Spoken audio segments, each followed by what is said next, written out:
بسم اللہ الرحمن الرحیم نحمدہ ونصلی علی رسولہ الکریم اما بعد۔ آج دو مسئلے لوگوں نے پوچھے ہیں۔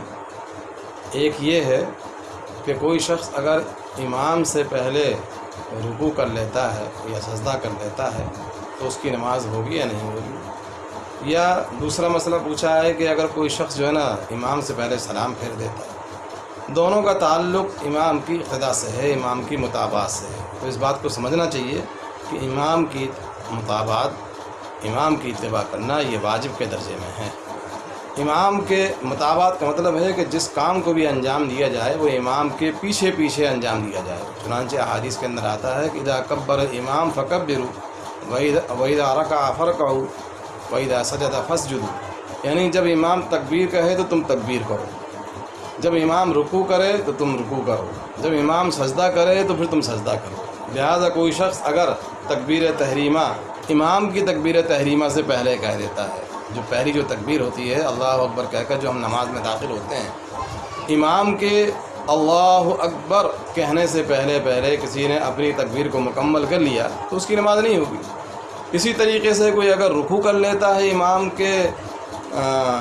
رکوع کرنے سے پہلے اس کا رکوع نہیں ہوگا، یا سجدہ کر لیتا ہے تو اس کا سجدہ نہیں ہوگا۔ ہاں، لیکن یہ ہے کہ کوئی شخص اگر اس طریقے پر کہ امام سے پہلے رکوع میں چلا گیا اور ابھی رکوع سے سر نہیں اٹھایا تھا کہ امام صاحب سجدے کے اندر پہنچ گئے، رکوع کے اندر پہنچ گئے ہے نا، اور گویا کہ امام نے رکوع میں مقتدی کو پا لیا، تو اور پھر اس کے بعد مقتدی نے امام کے بعد میں رکوع سے سر اٹھایا ہے تو پھر اس کا رکوع ادا ہو جائے گا۔ اس صورت کے اندر اگرچہ وہ گیا رکوع کے اندر پہلے تھا، لیکن چونکہ اس نے رکوع امام کے سر اٹھانے کے بعد، رکوع سے امام کے سر اٹھانے کے بعد اس نے سر اٹھایا ہے، لہذا اس کا رکوع ادا ہو جائے گا، اس کو امام کے اس میں شامل ہو جانے کی وجہ سے۔ یہاں پر تقدیم نہیں پائی جا رہی ہے نا، اس وجہ سے، کیونکہ اس کو پہلے نہیں جانا چاہیے۔ اسی طریقے سے کوئی شخص اگر امام سے پہلے سجدے کے اندر چلا گیا اور اس کے بعد جو ہے نا امام صاحب بعد میں سجدے میں پہنچے، کبھی ایسا ہو جاتا ہے کمزوری کی وجہ سے کہ امام صاحب بوڑھے ہیں، ناتواں ہیں، تو وہ جب تک سجدے میں پہنچتے ہیں اس کے پہلے جو ہے نا مقتدی حضرات جو ہے نا وہ سجدے میں پہنچ جاتے ہیں۔ یہ عام طور سے دیکھنے میں آتا ہے، ایسا ہو جاتا ہے۔ لیکن اب اگر کوئی شخص امام سے پہلے سجدے میں پہنچ تو گیا، اگر امام کے سجدے سے سر اٹھانے سے پہلے اگر وہ اپنا سر اٹھا لے گا تو پھر گویا کہ اس نے اس رکن کو، سجدہ جیسا رکن ہے اس کو اس نے امام سے پہلے ادا کر لیا، تو پھر یہاں پر امام کی متابعت نہیں پائی گئی جو کہ واجب اور ضروری تھی، اس وجہ سے اس کی نماز ختم ہو جائے گی ہے نا، اور وہ امام کی متابعت سے گویا کہ چونکہ باہر ہو گیا اس لیے۔ اسی طریقے سے کوئی شخص سلام کے بارے میں، السلام علیکم ورحمۃ اللہ وبرکاتہ، جو سلام ہے اس میں اصل اعتبار السلاموں کی میم کا ہے۔ جب تک امام صاحب نے السلام ابھی نہیں کہا تھا اور مقتدی نے السلام کہہ دیا، یعنی میم، امام صاحب نے السلاموں کی میم کو ابھی ادا نہیں کیا تھا اور اس کے پہلے مقتدی نے السلاموں کی میم کو ادا کر لیا اگر پہلے، تو پھر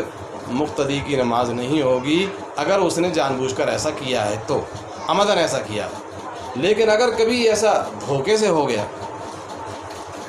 تو پھر جو ہے اس کو چاہیے کہ پھر وہ دوبارہ ابھی شامل رہے ہے نا، اور امام کے سلام کے بعد پھر دوبارہ سلام پھیر دے۔ اگر وہ وہیں پر بیٹھا رہا، کوئی مانع صلاح، یعنی اس نے کوئی بات چیت نہیں کی ہے نا، صحباً سلام پھیر دینے کے بعد میں کوئی بات چیت نہیں کی اور قبلہ سے اس کا سینہ پھرا بھی نہیں، اور اس کے بعد جب امام نے سلام پھیرا اس کے بعد اس نے پھر دوبارہ سلام پھیر دیا تو پھر اس کی نماز ہو جائے گی، چونکہ پہلے جو اس نے سلام پھیر دیا تھا امام سے پہلے نا وہ سہبن تھا، بھول سے تھا، تو اس وجہ سے یہاں پر گنجائش ہوگی۔ لیکن اگر اس نے جان بوجھ کر امام کے السلاموں کی میم سے پہلے اپنا السلام کہہ دیا تو پھر جو ہے نا اس کی نماز نہیں ہوگی۔ آگے ورحمۃ اللہ وبرکاتہ کا اس میں اعتبار نہیں ہے، کسی نے السلاموں کی جو میم ہے وہ پہلے کہہ دی اور ورحمۃ اللہ وبرکاتہ امام کے پورے سلام کے مکمل کرنے سے پہلے کے بعد میں گویا کہ اس نے سلام پھیرا ہے نا، تو اس کا کوئی اعتبار نہیں ہوگا۔ اس میں جو اعتبار ہے وہ السلاموں کی میم کا ہے۔ لہٰذا کسی شخص نے